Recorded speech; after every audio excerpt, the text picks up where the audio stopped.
Hello Latin students.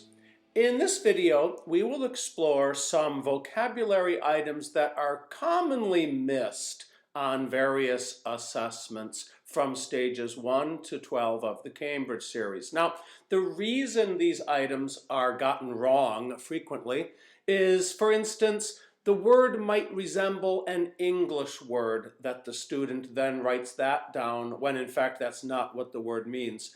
In other cases, it's because words are somehow similar to other Latin words and students mix them up. The accompanying graphic organizer you have gives you the opportunity, as you are watching this video or on your own, to write the Latin word and the English meaning as a way to hopefully reinforce your knowledge of these words. Let's get started. Okay, tablinum, triclinium, cubiculum, and culina are all the names for various rooms, and sometimes students have trouble remembering which is which. So tablinum means study. Maybe a way to remember that is to think of the word table. Imagine there being a table with Caecilius sitting writing in tablino. The triclinium means dining room. If you remember that the Romans inclined, and triclinium has the root of incline in it, they inclined to eat, then that can help you remember dining room. Maybe if you've learned tablinum and triclinium, then you'll remember that cubiculum is just the other word for a common room. It's the word for bedroom. For culina, remember words like culinary. So the Culinary Academy is involved with cooking food. Est, et, and s. Yes, just little words that begin with e. Believe it or not, sometimes students get these wrong on assessments because they're not looking carefully. So just make note, the word est is the word for is. Now, the reason that est and s cause problems is that in Spanish, the t of est simply drops off, and so est becomes s in Spanish. But in Latin, the word s is ur. And just make sure, double check, if you think you see the word est and it's actually et, it's the word for and. Willa and willa are frequently mistaken for each other, possibly again because of Spanish. The double L in Spanish becomes like a Y sound, and so willa, you think of like basically this spelling. But think of the English word a villa is a type of house. We also have in English we say via. Like for instance, if you were to say like somebody traveled from New York to Los Angeles, but they had a connecting flight in Chicago, you would say, I traveled to Los Angeles via Chicago. That means by way of.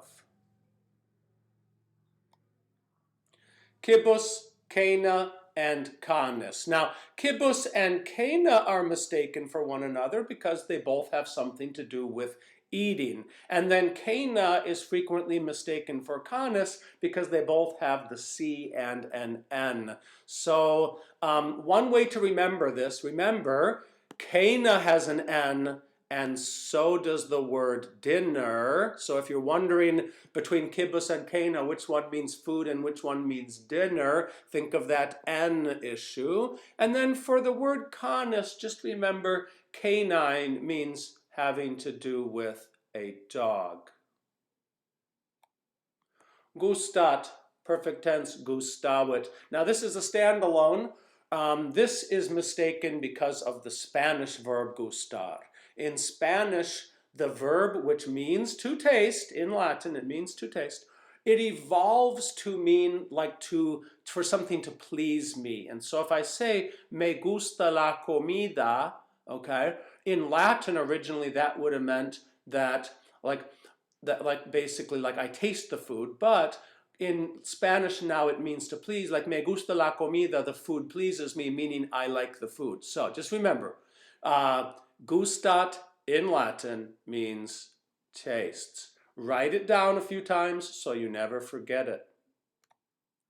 Laetus and laudat. Now, these two are first of all mistaken for one another because they both begin with an L and an A. The other problem with these words, which mean happy and praises, is that we don't have any words in English that we commonly know that can remind us of these Latin words. There is an English word, laud, which means praise. It's both a noun and a verb. So there's this phrase, all glory, laud, and honor as a noun, and like he lauds somebody is to praise somebody. So however you keep these words straight, again, nothing works better than just sheer repetition. Laetus means happy, laudat means praises. Quoque, quoquus, and the verb quoquit, perfect tense, coxit. So quoque and quoquus get mixed up because they kind of sound alike. Quoque means also and to.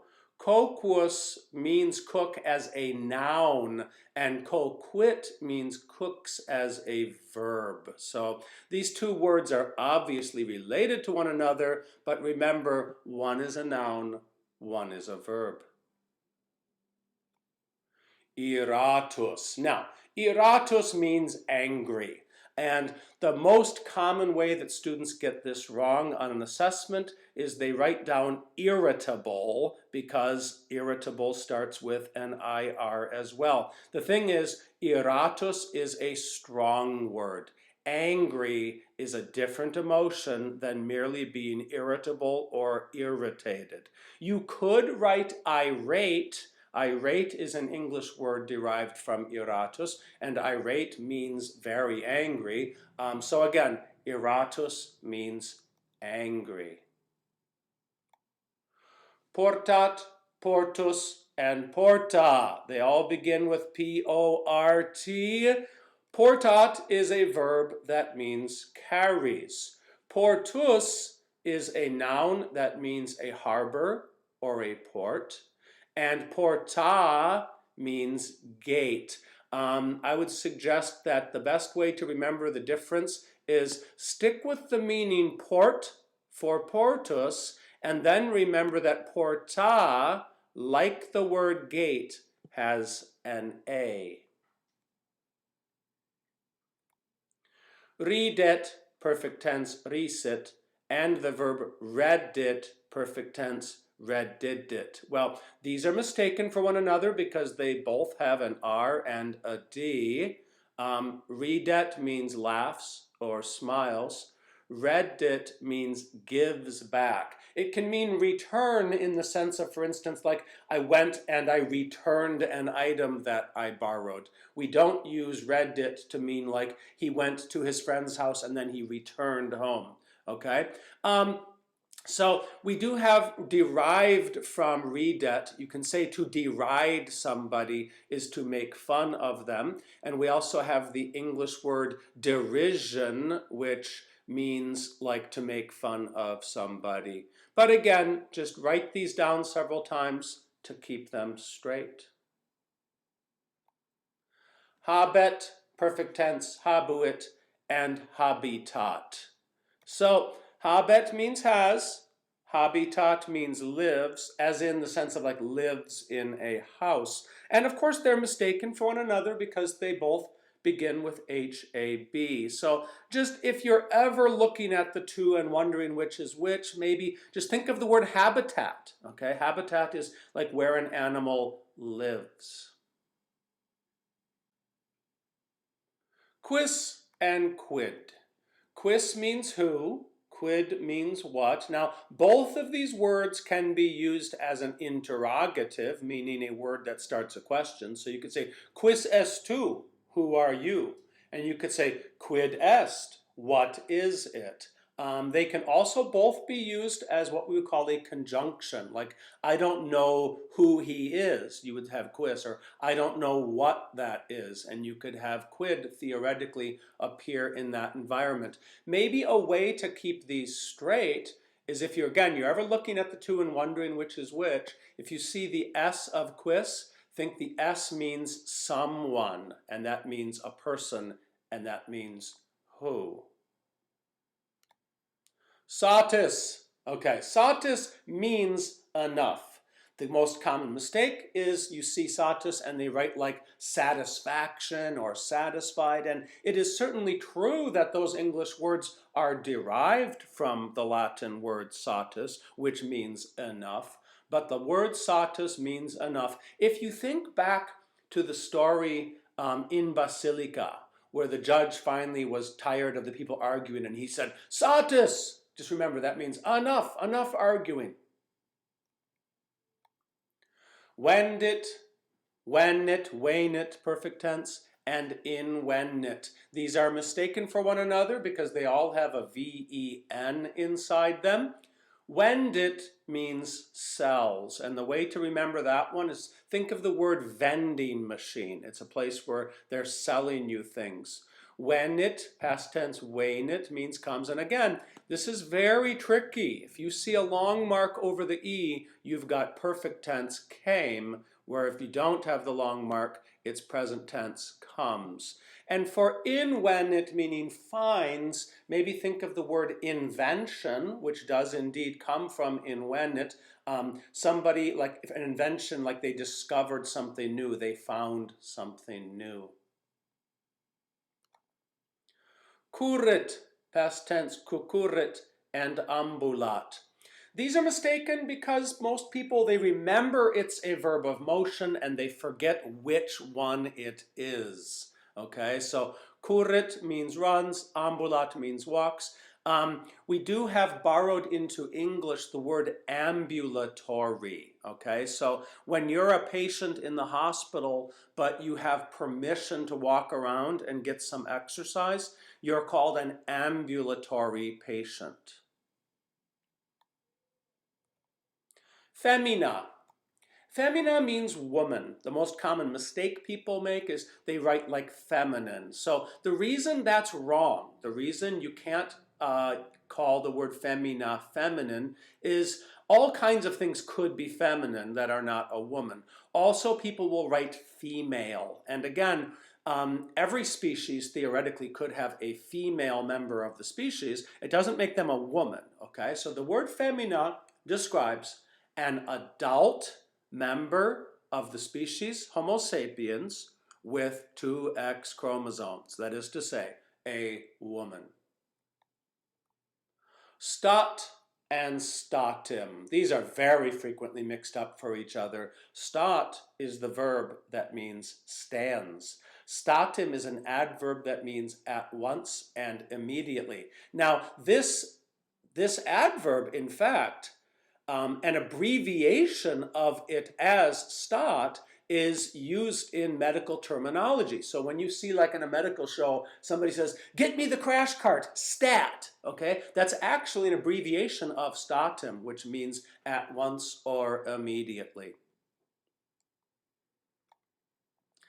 Oh, here we go. These are commonly missed because, again, they just are so similar to one another. So let's sort them out.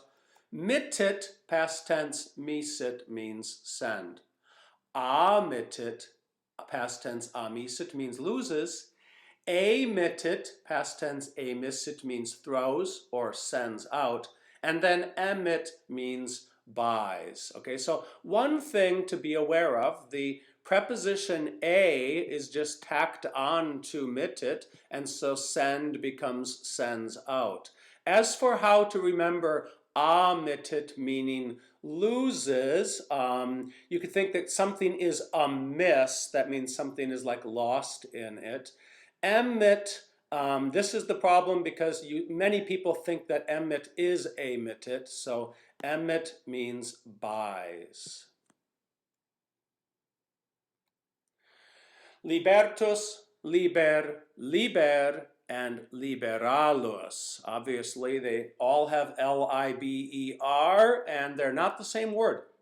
A libertus is a freedman, that is to say, an ex-slave. Now, there is a word liber, which means book. There is also an adjective liber, which means free, and the liber free is the base of libertus and also liberalus. Now, liberalus means generous, okay? And we use the word liberal in English also to mean generous. Like a recipe might say, like at this point, like add pepper liberally, meaning like add a lot of it, meaning be generous with it. Tu, tum, and tuus, tua, tuum. These words that begin with tu are different. Tu is the pronoun, meaning you.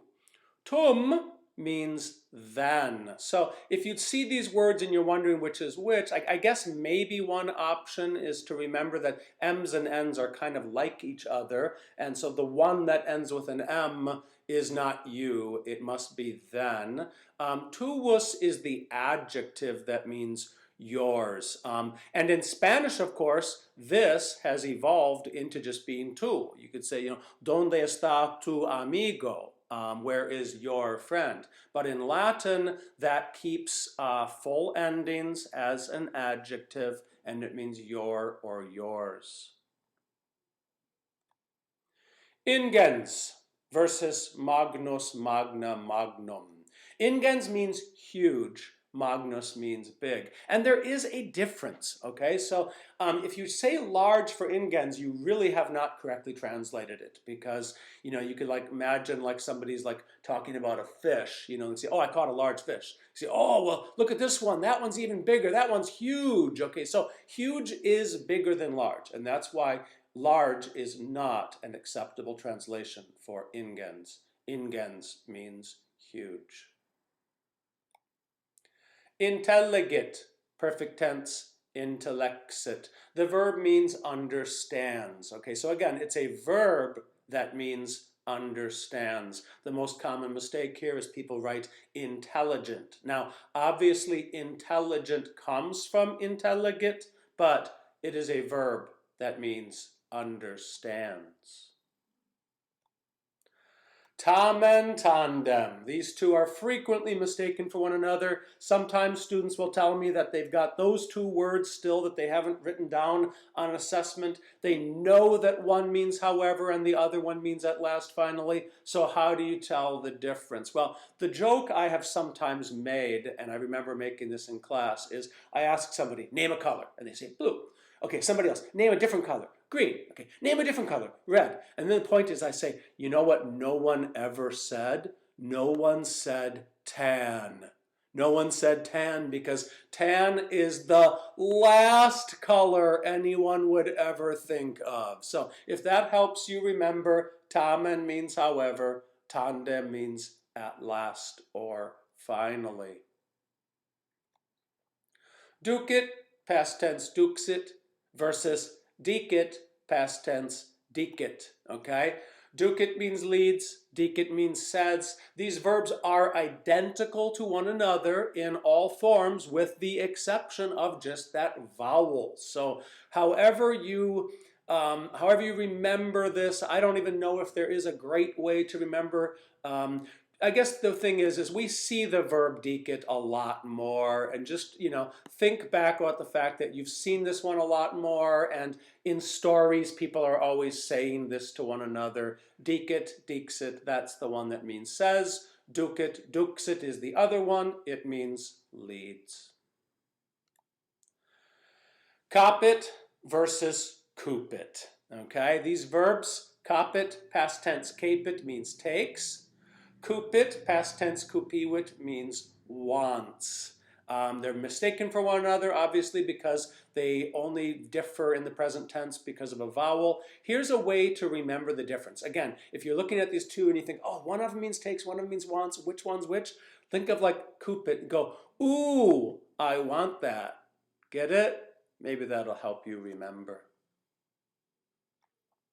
Tradit, tradidit, past tense. It means hands over. What it does not mean is to trade, okay? Now, the English word trade is derived from tradit, which means hands over. And the idea is if I hand something over to you and in response you hand something over to me, we just traded. But the original meaning of tradit does not imply that there has to be reciprocity. So in other words, I can tradit something to you and the exchange is over. Okay, so hands over. Nos versus vos. Nos means we, and vos means you, plural. Maybe a way to remember this again, ens and ems are similar. So if you remember that the Latin verb ending for we is mus, that might help you remember that between nos and vos, nos is the one that means we. Vos then is the leftover, that means you, plural. Frustra. Frustra means in vain, and it occurs in the most poignant sentence ever composed in the Latin language, the last sentence of the book 1 of the Cambridge series, Canis dominum frustra custodiebat. The dog was guarding the master in vain because he had died. People get this wrong because they write like frustrated. Now, the English word frustrated is derived from the Latin word frustra, which means in vain. Because like if you're doing something in vain, you get frustrated. But frustra means in vain. Nunc, known, and jam. Nunc means now, and known means no or not. They're mistaken for one another because they have two N's and a vowel. Also, another mistake people make with nunc, sometimes they think of the Spanish word nunca and they'll write never, okay? Nunc means now, known means no or not, and sometimes, again, we forget we have another word that can mean now. In reality, however, already is really the best overall translation for jam. I had a Latin professor once who told me that if you look at every use of jam in actual classical literature, there's nowhere where already isn't in fact the perfect translation. So I would prefer you memorize jam meaning already. The Spanish word ya is basically just jam dropping off the M. Okay, so jam means already, nunc means now. Mox and nox. Mox means soon, nox means night. Okay, they're very similar words. The English word night and nox obviously both share an N, and so hopefully that's a way that you can keep these words straight. Saepe and paine. They're mistaken because they both short little words that both have an AE in them, okay? Saepe means often, paine means nearly or almost. Another way to maybe remember the difference is paine insula. Okay, paine insula means almost an island, and that's where we get the English word peninsula. If you think of a peninsula, just that little strip of land where it connects, that's the only thing that's keeping it from being an island. It is an almost island. Terra, terret, perfect tense, terruit, and timet, timuit. So terra is a noun that means ground or land. Think of like the English word terrestrial, okay? It means having to do with the ground. We also have a phrase terra firma, means like on firm ground. Terret is a verb that means frightened versus timet, which means is afraid. So the difference between these two is that timet doesn't have an object. You could say like, he is afraid, timet, whereas terret has an object. So like, if someone frightens someone else, you're going to use terret for that.